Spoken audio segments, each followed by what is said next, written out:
Good morning. So, day 2 tayo sa South Korea. And, kagising ko lang din uli. So, medyo magulo-gulo pa yung buhok ko. 8:47 in the morning. And, ayun, may na-observe akong neighbor na nag-gardening. Sobrang tahimik pa rin talaga dito. And, na-notice ko yung kabilang bahay. Wala pa lang nagre-rent, walang tao. So, ano kaya nangyari doon? Chika lang. Tara, bigla ako nag-crave magkape.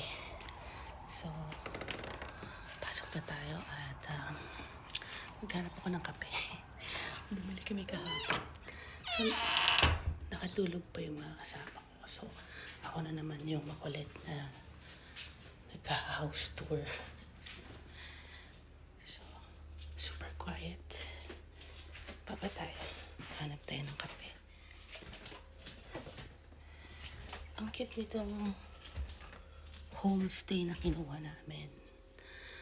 Maliit lang siya, pero nandito na lahat ng kailangan mo.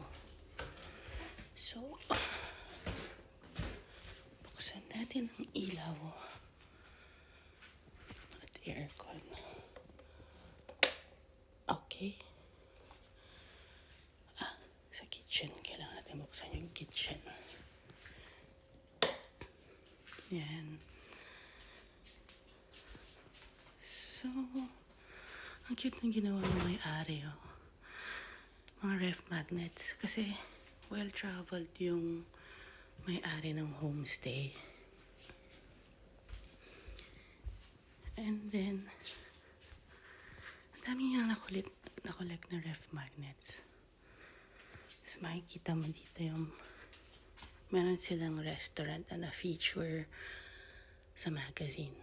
Actually, napakabait ng homeowners na mas gusto ko talaga yung ganito yung homestay kasi magkakaroon ka ng feeling ng ay, parang nasa bahay ka lang.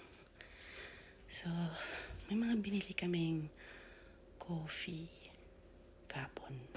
Basahin natin yung mga ang cute mga iniwan nilang artwork para dun sa homeowner, mga messages.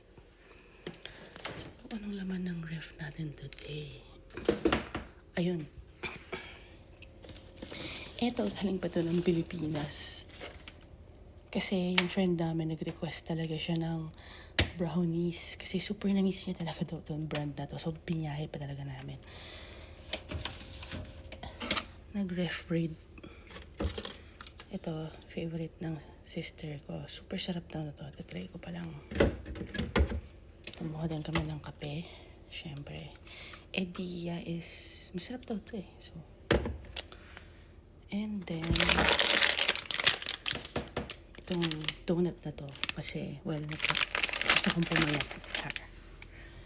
Ang binili namin ito sa 7-Eleven.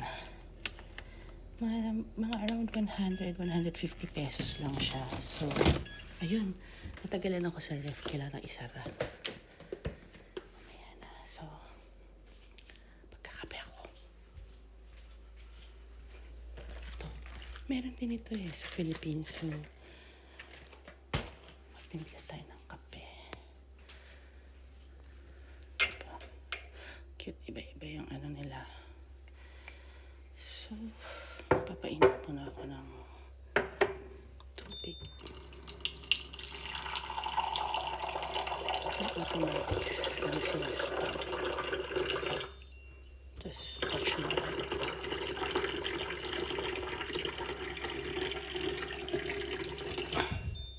Alright.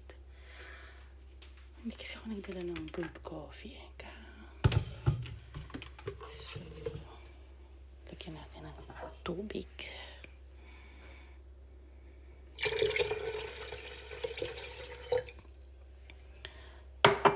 Lahat talaga linagay.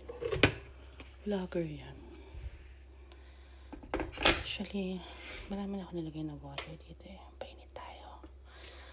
Tapos, dapat pala dinala ko yung neck ko. So, magkakape ako. Habang buksan natin. Parang tuloy nag-endorse ako ng Maxine Coffee. Paano ba ito buksan? Ayun. May easy to open ano siya.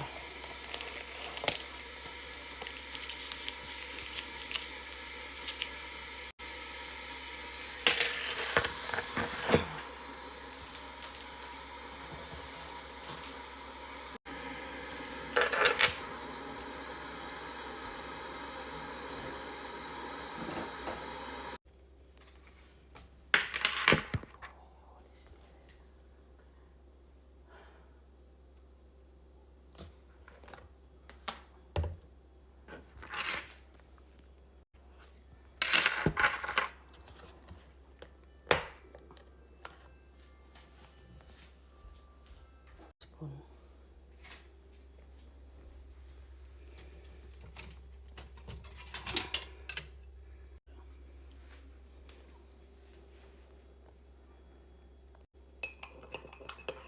Mix muna natin.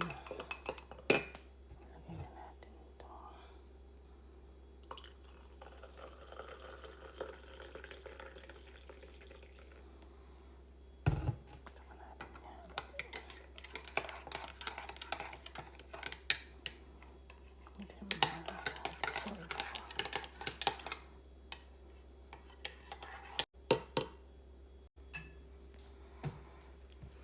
Ito na.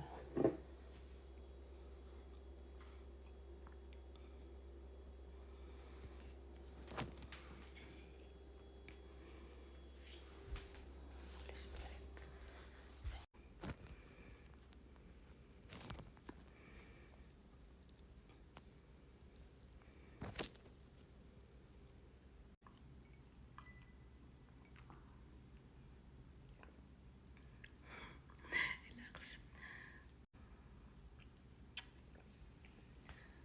Tahimik pa rin talaga. Ayun, may mga nagsasampay doon. Super quiet.